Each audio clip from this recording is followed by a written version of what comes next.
अजीत सक्सेना जी, कलकत्ता से। राधे राधे। राधे राधे स्वामी जी, नमन।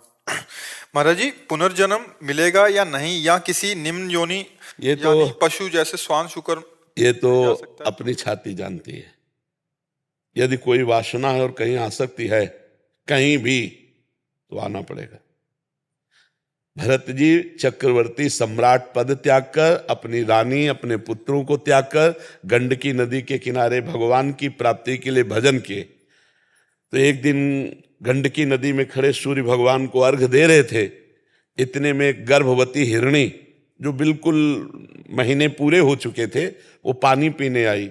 पीछे से सिंह ने दहाड़ किया तो भयभीत होकर छलांग मारी, तो छलांग से जो गर्भ है वो जल में गिर गया, हिरणी उधर जाके मर गई। परम दयालु भरत जी ने देखा कि उसकी माँ तो मर गई, अब इसको पालेगा कौन? और वो बह के जा रहा था, दौड़ के कूद कर बच्चे को हृदय से लगाया। ऐसा हर सहृदय पुरुष को करना ही चाहिए। अब उसको अपने झोपड़ी में ले गए और 3 दिन 4 दिन रखना चाहिए, इसके बाद छोड़ देना चाहिए, क्योंकि वो बहुत चंचल, बहुत जल्दी समर्थ हो जाता है, वो अपने झुंड में मिल जाता। लेकिन आपकी आसक्ति हो गई, आपने उसे छोड़ा ही नहीं। तो जब मरने का समय आया ना, तो हिरन का चिंतन हुआ, तो पैदा हुए हिरन बन करके। तो हमारा अगला जन्म होगा कि नहीं होगा, इसकी पहचान आपको ही होगी, किसी दूसरे को नहीं। क्योंकि यदि आपको भगवत साक्षात्कार हो गया है तो अगला जन्म खत्म।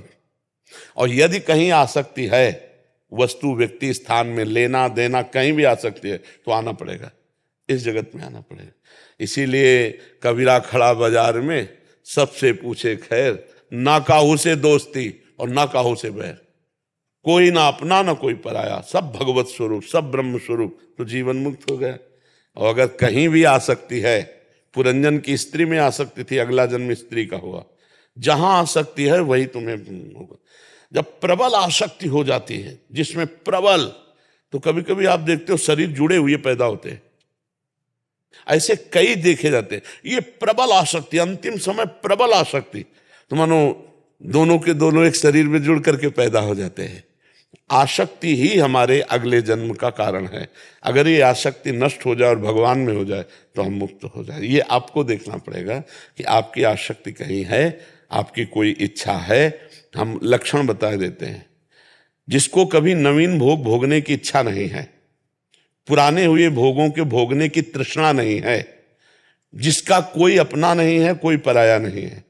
जैसे मीरा जी, मेरे तो गिरधर गोपाल दूसरो, जैसे तुलसीदास जी महाराज, एक भरोसो एक बल एक आस विश्वास, एक राम घनश्याम हित, चातक तुलसीदास। खत्म खेल, खेल खत्म, अब जन्म नहीं होने वाला।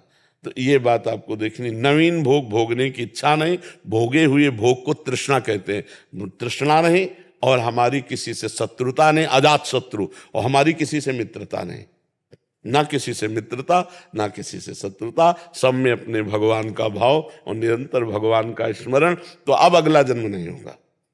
महाराज जी, उसमें जो दूसरा पार्ट है कि ये जो कहते हैं शास्त्र सम्मत कि योनि में गिर भी सकते हैं, पशु योनि में भी हो सकता है, वो मतलब कुछ ऐसे कर्म बन गए जिसमें शुकर बनना पड़े या श्वान बनना पड़े, ऐसा भी संभव है? हाँ हाँ, बिल्कुल बिल्कुल बिल्कुल पक्का बन।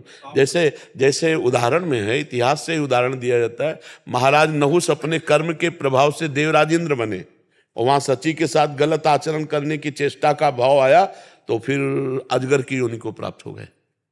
सीधे देवराजेंद्र के पद से ट्रांसफर हुआ अजगर योनि में, सीधे ट्रांसफर हुआ। जैसे हमारे आचरण है वैसा हमको भी फल मिलेगा। इसीलिए विध्वंस कर दो अपने किए हुए कर्मों को, भगवान के भजन के द्वारा मिटा दो अपने दुर्भाग्य को, और नए भाग्य की रचना लिखो। मनुष्य शरीर ये नए भाग्य की रचना के लिए, हमारे भाग्य में थोड़ी लिखा था कि हम भगवत प्राप्ति करेंगे। भजन के बल से भाग्य को बदल। भाग्य क्या है? पूर्व किया हुआ कर्म। भाग्य किससे बनता है? कोई देवता थोड़ी है वो, हमारा ही पूर्व का किया हुआ कर्म है। तो आज हम प्रायश्चित कर सकते हैं, आज हम प्रायश्चित कर सकते हैं, उसका अपने पाप का प्रायश्चित कर सकते हैं। हम तपस्या के द्वारा, व्रत के द्वारा, नियम के द्वारा, भजन के द्वारा, अच्छे आचरणों के द्वारा, परोपकार के द्वारा हम अपने भाग्य को बदल सकते हैं। मनुष्य जन्म इसीलिए मिला, नहीं तो सुअर कुत्ता और हमें अंतर क्या रहा? वो अपने प्रारब्ध को भोग रहा है, हम अपने प्रारब्ध को भोग रहे हैं। नहीं, हम प्रारब्ध को मिटिया मेट करेंगे। प्रारब्ध को विध्वंस करेंगे, भगवत प्राप्ति करेंगे। हम भगवान के अंश हैं, भगवान के बच्चा हैं। तो ये ठसक रख करके खूब भजन करे तो मिट सकता है, नहीं तो फिर कुछ भी बनना पड़ सकता है, कुछ भी। जो हमारे कर्म के अनुसार होगा फिर तो मिलेगा ही ना। अब इसीलिए डरना चाहिए कि अब हम कम से कम मनुष्य बने, हे सुअर कुत्ता ना बने। कम से कम ऐसे आचरण करें। ये जो बकरा बकरी मुर्गा खाते हैं ना, ये मुर्गा ही बनेंगे अगले जन्म, और छुरी इनके भी चलेगी, पक्का समझो ये बकरा ही बनेंगे। इसीलिए अभी प्रायश्चित कर लो, बंद कर दो ये मुर्गा मुर्गी खाना, ये मांस खाना बंद कर दो, शराब पीना बंद कर दो, पराई स्त्री के साथ व्यभिचार करना बंद कर दो, तो अभी मार्ग अच्छा हो जाएगा। अभी जो गलतियां हुई क्षमापन हो सकता है, अभी आखिरी श्वास तक क्षमा का अवसर है। जैसे वकालत पूरी हो गई और जज ने उससे फांसी की सजा दे दी, अब भी एक चांस है, राष्ट्रपति है ना। तो इसीलिए भगवान ने कहा सर्वधर्मान परित्यज्य मामेकम शरणम ब्रज तो अहम त्वाम सर्व पापेभ्यो मोक्षयिष्यामि मां। अब भी एक चांस है, भगवान की शरण में हो जाओ, नाम जप करो, भगवान तुम्हें मुक्त कर देंगे समस्त पापों से। भगवान कह रहे अहम त्वाम सर्व पापेभ्यो मोक्षयिष्यामि मां शुचा। एकमात्र भगवान की शरण, भगवान का नाम।